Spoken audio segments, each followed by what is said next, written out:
It's Annette here, and today I'm chatting with Ross James, semi-retired health communication and cross-cultural training specialist and author of Ascent, Crest, Perspective, The Making of a Bamboo Camel. Thanks so much for chatting with me today, Ross. Nice to be here. Thanks, Annette. Now, how did this book come about? What prompted you to write this book in the first place?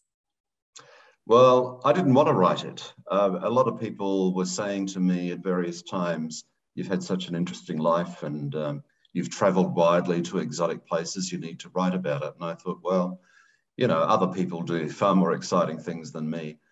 I did decide at one point to just put things down as a bit of a narrative of my life, the chronological sequence of what happened when and how. And more or less to satisfy those people who, you know, had some sort of interest in it. But it was merely going to be really a digital PDF file that I'd send out to people. But then I wrote the sections that are now known as the first part and the second part, the Ascent and the Crest. And I wrote that from memory, and I then needed to go back to check facts. So I went back to 40 years worth of diaries that I'd been keeping, not always day by day, not always week by week, but certainly recording major things from when we began international work in the Seychelles Islands with Far East Broadcasting Company. And I began to find that instead of me writing a narrative and shaping a narrative of my life, my diaries of my life began shaping me. And I began to notice themes and thoughts and reflections and things that I had not previously connected, events and people and what they'd prayed over me and said about me and advised me to do. And that then began to shape a completely different idea or narrative of what it was about. And so I didn't quite know what to do with this. And then in 2019, my wife, I wanted to walk the iconic Bibbulmun track, which is 1,003 kilometres. 1,003 kilometres, Annette, not just 1,000, but 1,003 kilometres in Western Australia. And I was going to walk it end to end, and Jill said, well, why don't I come with you? And that'll be a 65th birthday present for you. Well, partway through that walk, I was beginning to wish that she had, you know, given me a pair of undies and a tie. It's not easy walking 1,003 kilometres.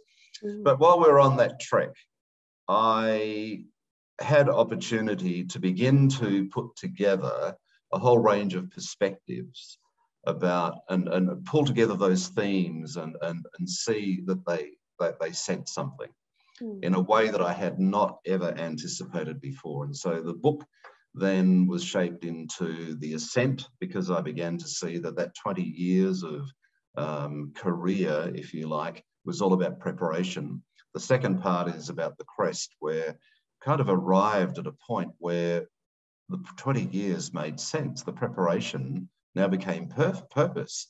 And suddenly for another 20 years, there was a purpose where we were putting into place all of those things that had happened in the previous 20 years. And then perspective is really just the part where I begin to reflect on all of that. So that's how the book came about, a long and winding road.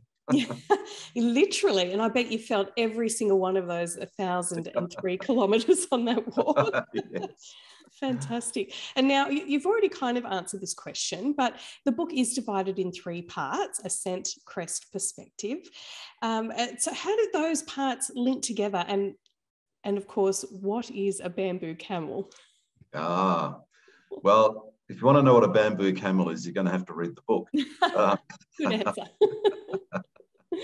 I'll let you in on that secret a little later on. Well, perspective, as I said, is all about 20 years of preparation. And really, I started out in life after I left school at the age of 15, in year 10, as it was in those days, to become a 3rd generation funeral director.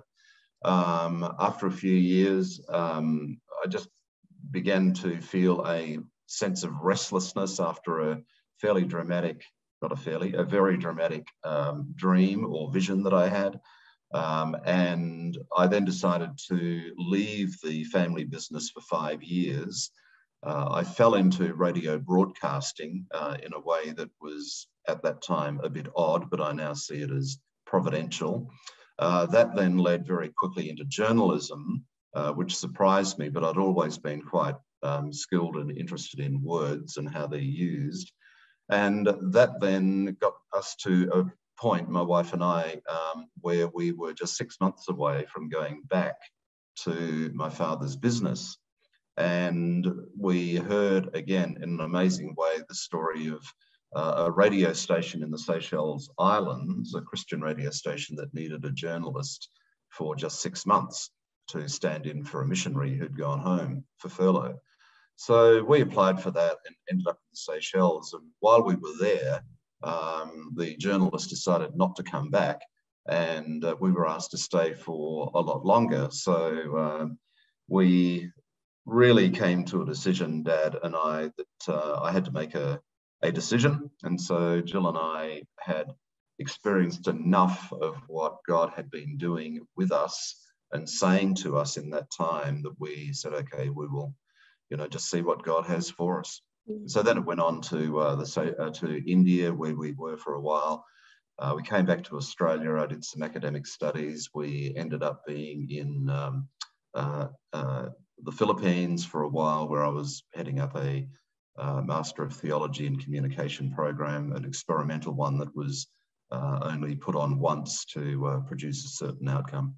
And then from that, we were asked to go to Pakistan. And that's where everything came together in Pakistan, and began to do research on things that were clearly needed. And that led to the PhD, which is what the cross-cultural training was all about, really. And so then Crest is just explaining what happened in the 20 years after that, the purpose. It talks a little bit about the organisation that I founded, the not-for-profit mission organisation, Health Communication Resources, which people can look up online. And that is really what happened for 20 years, just travelling around the world. And things began to happen there that I didn't quite understand, and things that I did. And perspective then asks the question, what made it possible to deal with all that I had to deal with in those years? And that's when I reveal that, in fact, I'd been suffering from clinical depression for a mighty long time. But in those days, nobody knew what it was. And that's why. And once that was diagnosed, again, in a fairly dramatic kind of a way, things began to get better. So perspective is all about dealing with the question, how did I manage to do what I did, given that I was like Paul, I had a gift of a handicap. And I think that clinical depression for me was a gift, because it made me, forced me to really depend on Providence.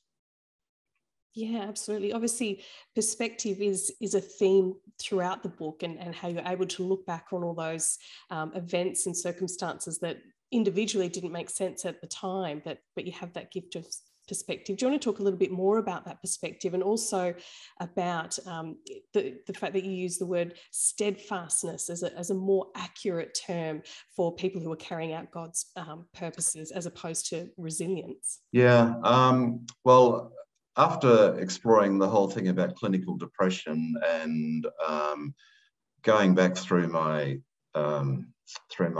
diaries, Annette, and the passages I found where I recorded how I was feeling at the time were really quite overwhelming at times for me. And I've had comments from people since that they began crying when they were reading those pages. So, we're dealing with pretty rough stuff, hard stuff there.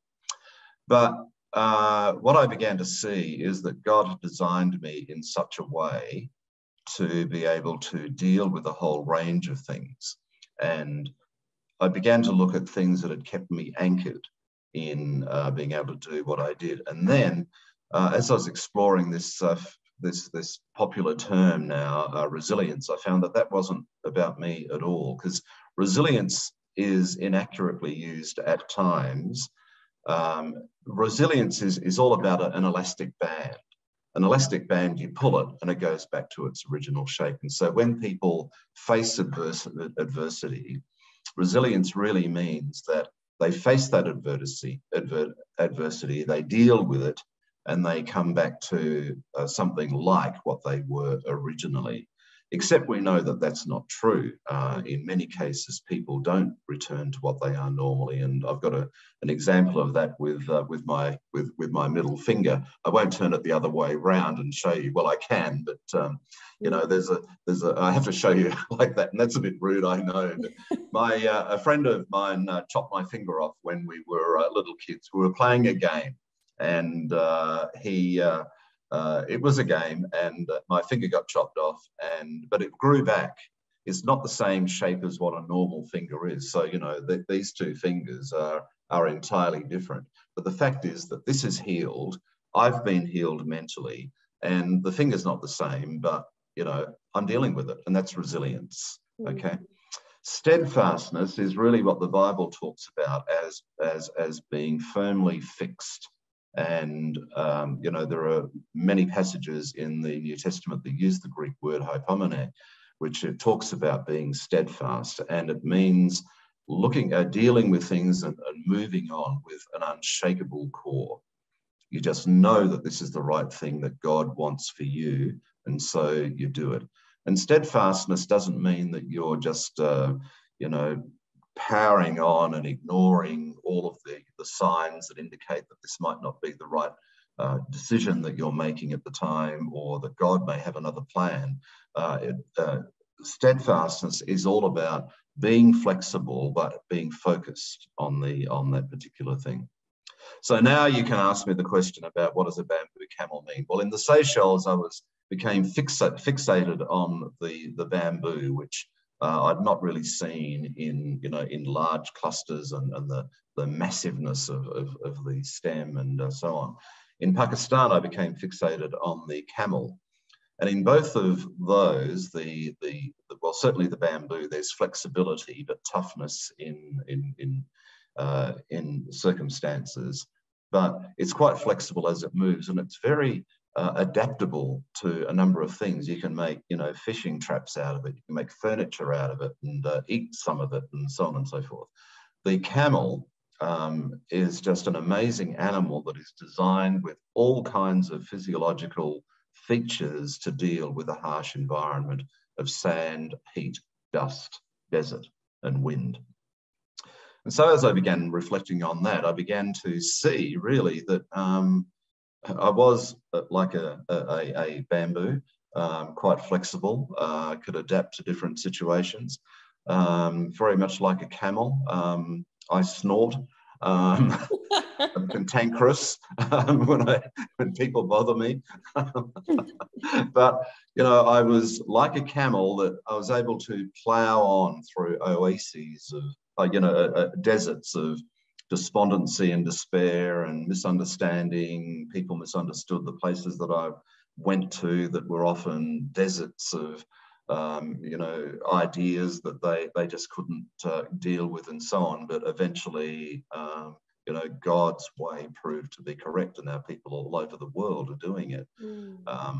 So that's what a bamboo camel is. That's me, and you know. Yeah, great explanation, and really accurate too, I believe. Now you. By the way, the Muslims say that there are 99 names of God, and they're all revealed in the Quran. The Somalis, they say that the camel has a head held high with noble dignity and a self-satisfied smirk, because God has revealed the 100th name to the camel, and only the camel knows that name. So I don't have a self-satisfied smirk. I don't think that I hold my head high in royal dignity, but I'm a camel. in the other senses of the word. Now you mentioned John Flavel in your book. Do you want to just talk a little bit more about his influence? Well, John Flavel was a 17th century pastor, he wrote a lot of books, and those books had very long titles. And I was just exploring this whole idea of providence, because when I was thinking about perspective, I mean, I'd always, knew that God had a role in my life, but when it came to perspective, there just needed to be something deeper. And I came across a book that he wrote in the 1600s, and it was all about providence. And in that book, he just made the point that it's good for people to record what providence had done in their lives so that they could be a blessing to themselves and others when they came back and read about them. And I just really resonated with that. And that was, in fact, the seed of me realizing that I had to write another part to the book, perspective, and that helped to bring it all together. And so I went back to my journals with greater intensity and intention, and did that. So Flavel was important to me in realizing that my journals actually had value. And a couple of people have made the comment, that really they've been priceless, just in being able to pull out things that have identified themes that make the book work, I think. Yeah, absolutely.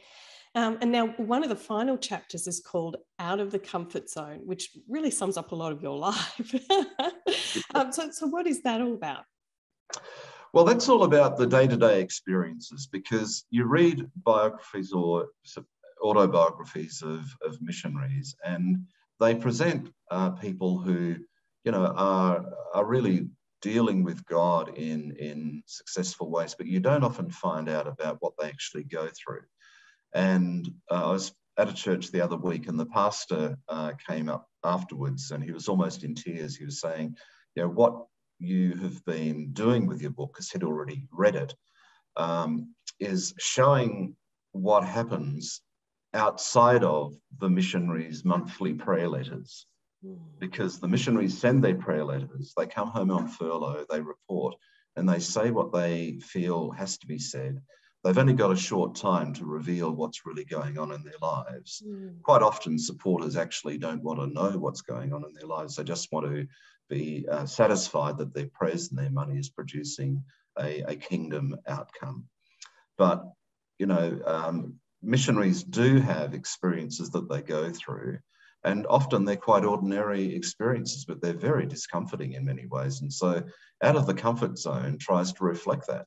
It talks about the fact that, how you feel in a different culture, and it tells stories about that. It gives some stories about how I had to deal with corruption and so on. Although I don't call it that sometimes, I call it micro-level unofficial privatization. I love it. People don't get into the deep criminality, but they just take little spontaneous opportunities to make things work for themselves. Yeah. And even times when I came across prostitutes in hotels that I stayed in, things like that. And some of these things are quite amusing. Some of them are quite terrifying. But I just wanted that whole chapter to really say to people, when you think about a missionary, and when you think about people who are involved in Christian work the way I was and am still in a way, you just realise that there's a lot that goes on a day-to-day basis that they have to deal with. And if you're praying for these people, if you're supporting them, if they're coming home on furlough and coming to your church to be given the opportunity to report on what they're doing, take some time out to sit them down and really ask them, what has actually happened? When you went to the market, what actually happened? Questions like that. And to pray for them is one of the things that I'd really like for people to do is to pray, is to work through the book. And as they come across the stories of different things that happened to me from the years of preparation to, that final chapter, is this the sort of thing that has shaped the missionary that I'm supporting? Is this the sort of thing that the missionary I am supporting goes through? And offer a prayer for them to be just blessed by God and sustained by providence. Yeah, absolutely. Now the book is available now. It's on sale now. Where can people find it? You can Google it, obviously, and find a local dealer. Coorong in Australia is stocking the book. If you go into my website related to the book, thebambooCamel.com.au, you'll find some links that just link to various places where people can find, a store that's near them. Internationally, it's available through Amazon and other online booksellers as well. Yeah, wonderful. And it really is just a really authentic, humorous at times and difficult at times story about what it's really like being a mission in a number of different circumstances, in war zones and through economic difficulties and through political unrest. There's so many amazing stories. So thank you so much for sharing. I know it's going to inspire so many people. Thank you, Ross.